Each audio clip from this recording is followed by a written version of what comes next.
people come to me and they want help to stand out on a panel, connect despite being in a sea of pitches, or they want to get their message across.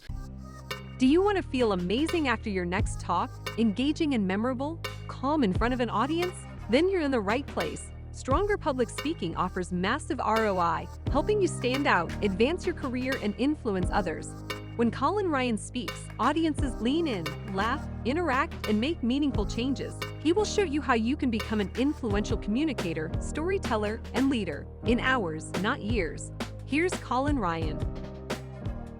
A principle that I really have fallen in love with is this idea of the golden window. And I learned about this from the book Go Big or Go Home, written by Diana Kander. I am a longtime fan. She's written some amazing books, and not to flex, but I somehow got her onto my podcast, and that was really fun. And she did the golden window, which I'm about to explain, by printing out the logo of my podcast and putting it on her mug, taking a drink, and you could see me freaking out because what a cool thing.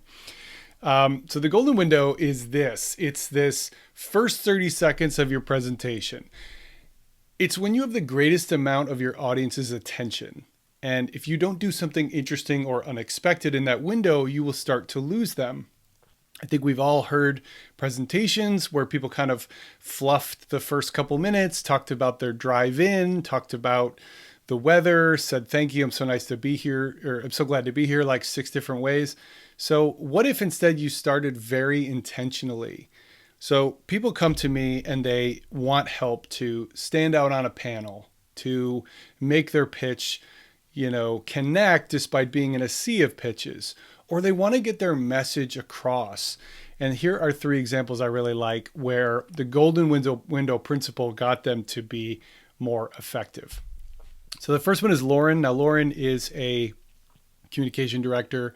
She is a television station director in West Virginia.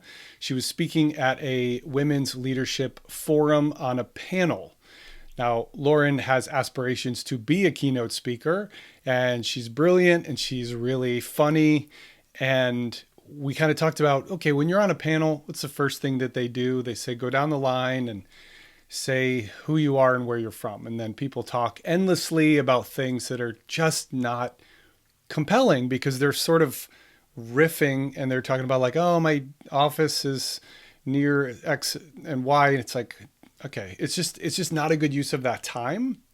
So with Lauren, we use the principle of be different. What can you do that all the other people on the panel are not going to do? Here's what we came up with. Lauren started her first answer by saying, before I tell you about myself, I'm curious, has anyone in here ever had someone try to make you feel small? So all these hands go up. So immediately Lauren is making an emotional connection.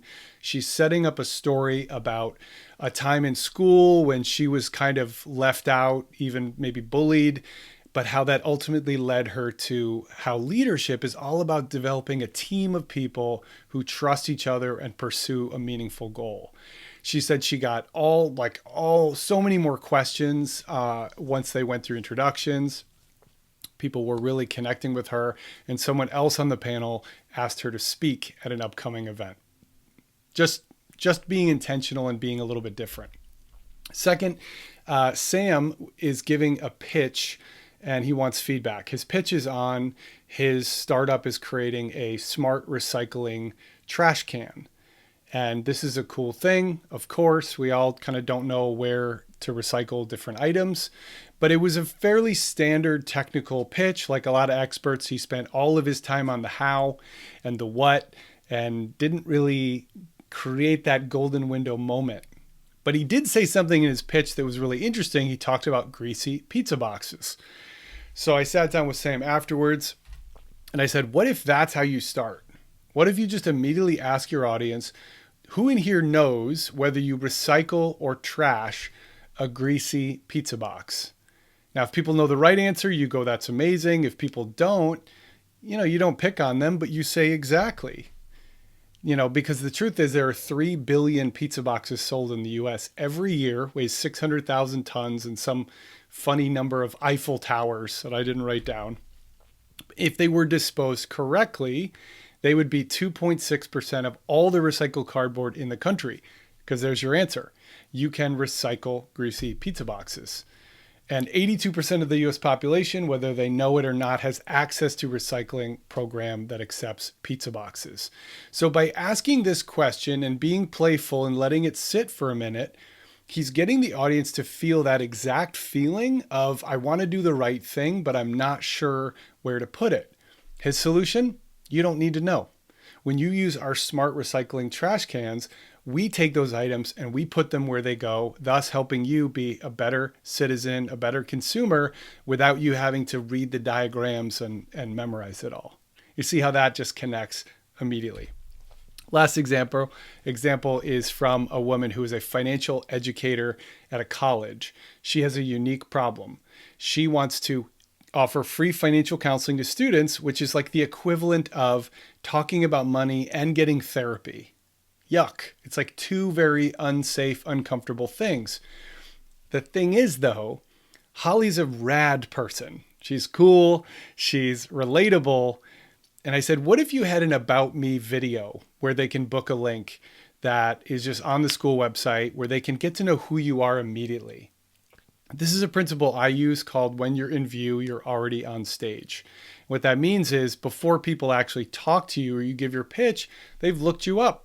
They've gotten to know something about you. So why not present the right thing? Because when you're in view, you're already on stage. So I want to end with this video that Holly created. It's about a minute-long story. And it kind of does a lot of the things we talked about. It hits on familiar themes. It does something surprising. And it creates a sense of approachability. This is a real person you'd have fun talking to. So let's go ahead and play that video. This is Holly. I want you to picture the cutest puppy ever. And that is my dog, Toby. My husband and I got Toby for free, and we thought we had it made. Well, a few weeks later, Toby ate one of his toys. It was one of those rope toys that you're supposed to play tug of war with. And evidently, Toby didn't know that, and he just ate it. He got sick. We had to take him to the vet. He had to have surgery. Then he had one of those cones on his head so that he didn't mess with his wound. And I won't show you a picture of that because it was way too sad. But here's a nice picture of Toby.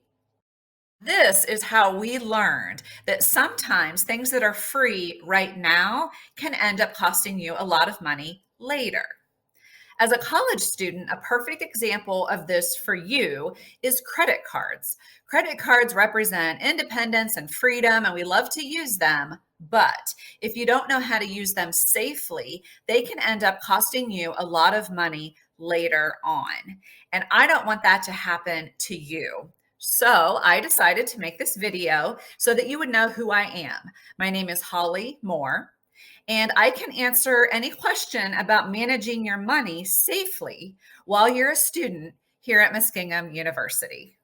So Holly and I wrote that script together, and it utilizes some of my concepts around creating a quick, powerful, easy to relate to, easy to visualize story. But I give Holly all the credit. She absolutely delivered it with this genuine human presence, which I just love. And she did report that she got a lot more sessions booked because people saw that and said, okay, cool. This is a real non-judgmental human being. So that's Lauren's story, Sam's story, and Holly's story, all examples of the golden window. Never have more of your audience's attention than in the first 30 seconds. So why not use that time to do something interesting and surprising so that you don't have to win them back, and then you can just set yourself up to deliver the great pitch and presentation and answer all the questions. But start with that amazing feeling that is great for you and is great for your prospect. Do you have a speaking opportunity coming up? Would you like to feel amazing after your next talk? Check out our free resources at speaknextweek.com. Or speak to Colin personally to get a free recommendation on what you can do next to become a stronger public speaker. Because in less time than you think, you can transform public speaking from something you have to do into something you love to do.